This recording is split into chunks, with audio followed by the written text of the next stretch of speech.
We continue to put the spotlight on young people making a difference in the world of the arts this Youth Month. The Market Theatre Foundation keeps it young and fresh with the next generation of young movers and shakers by giving them an opportunity to showcase their writing and directorial abilities. Celebrating this year's big 46th birthday by the Market Theatre, birthdays James Ngcobo and Luthando Mngomezulu will be presenting LITAMBWA. Well, stories, our Times vignettes of stories told through the lens of the young, and on the Sunday the 19th of June, that is tomorrow. Now this is a spectacle of stories from the stories told through tales that unpack the diverse characters that walk the length and breadth of this country. Well, for more on this, we're joined in the studio by Luthando Mngomezulu and Sanelisiwe Yekani. Lady and gentlemen, good morning, welcome to Morning Live. I'm going to start with you, Sanelisiwe. I mean, let's talk about your monologue and who you wrote it for. Thank you. The monologue is part of a play that we're in the process of writing called Iliwa. The particular scene, we open on Lisa, a character called Lisa, and she's just found out that her 6-year long-time boyfriend has been cheating on her. And so in this scene, in the monologue, she's expressing how she feels about that. And of course, she gives us some insight on their past and how they arrive at 6 years as a couple. So I'll be doing Lisa's monologue, and in that monologue she's speaking to a character named Tabiso. Yeah. Talk to us about Luthando. How does it feel to be chosen and curating work for the Market Theatre's birthday? It's an amazing feeling because personally I have started working with the Market Theatre since 2016 during the Zwakala Festival, and I've done 2 productions since. And to be part of the 46th birthday, I think it's a highlight in my career, saying that, okay, so you are now a piece or part of the Market Theatre, and they can celebrate their birthday with my work. Yeah. Talk to us about your work. What is your contribution? So I am directing the LITAMBWA monologues, Chivenda for monologues. So basically I need to curate. There's 7 authors, and I need to make 8 monologues, and mine is to wove it together to make it one production. What's that process been like? It's been beautiful and challenging because you have 7 different performers. You have 7 different performers with 7 different processes. So every artist has their own process, and your approach can't be the same with the different artists. So mine has been to find the middle ground and also to just make everything work. Yeah. Sanelisiwe, speak to us about these kind of opportunities for young writers and what doors they open for young writers. I was telling James as well in our first meeting, saying I'm so excited that there is an opportunity like this for young writers, because sometimes when you look at your Ethel Fugard's, your John Kanye, you're like, so how do I get there? How does my name as a playwright or whatever get there? And so whenever there are these call-outs and opportunities, it makes me very happy, and it gives hope for young creatives who are writing that it can land somewhere. It can land at the Market Theatre or different theatres in Joburg or in South Africa.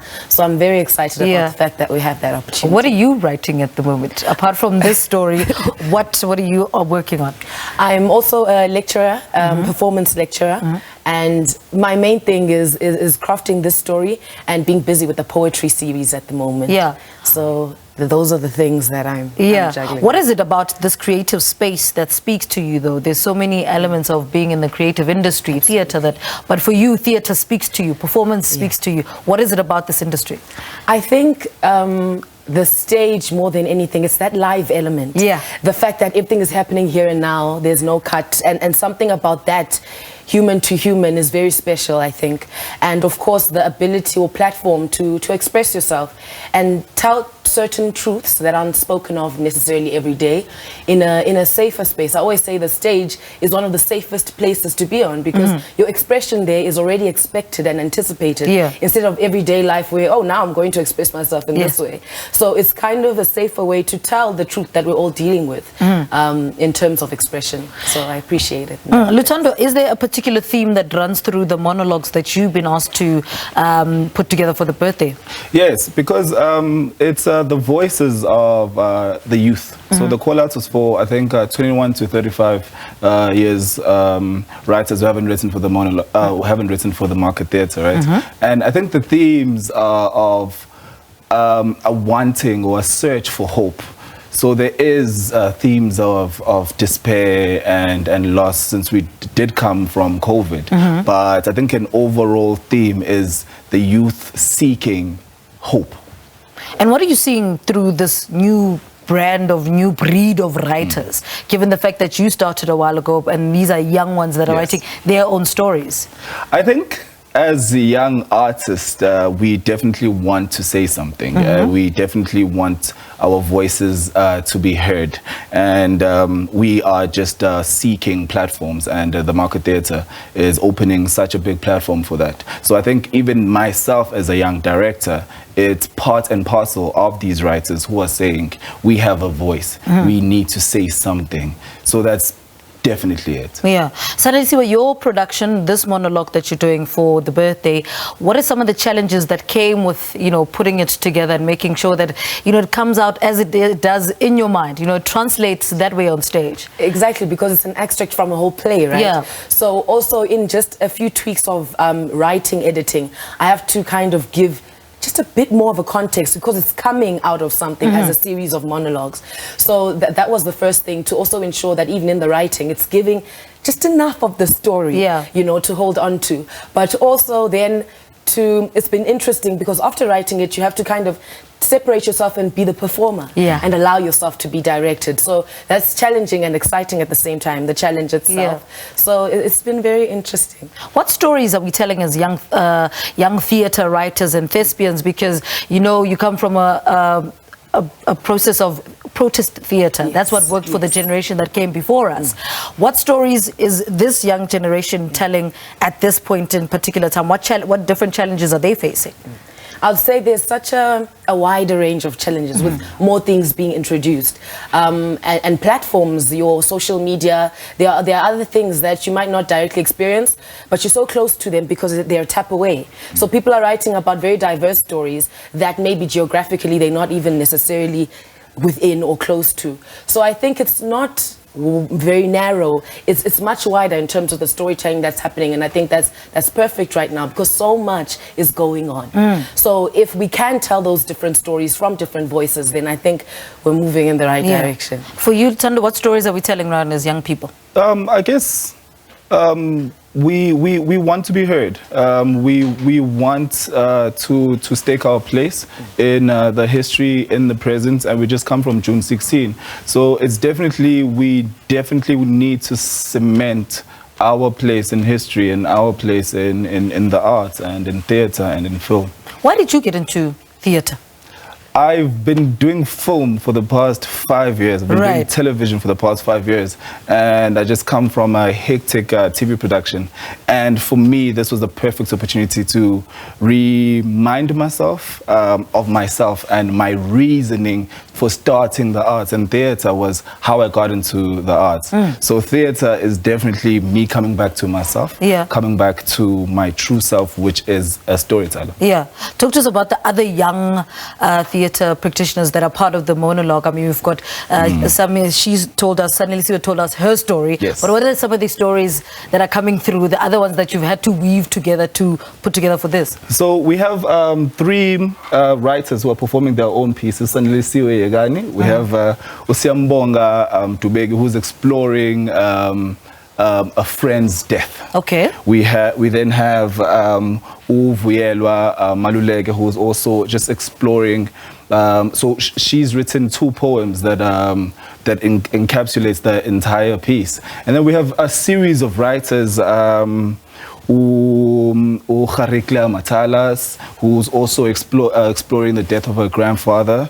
We have Utunisani Makamu, who's exploring just coming out as a shy character and being inspired by another pupil at school who, despite all the odds against them, came out and was able to reach and touch souls. So that piece is performed by Sanelisiwe Masego, and it's such a beautiful exploration of seeing the student who was voiceless, seeing another character in the monologue who became a big thing, who became someone who had a voice, and that in turn becoming that person who now has a voice. Yeah. Sanelisiwe, I mean, your bit as well is also a monologue, and you have to put it together with somebody else's work. Yes.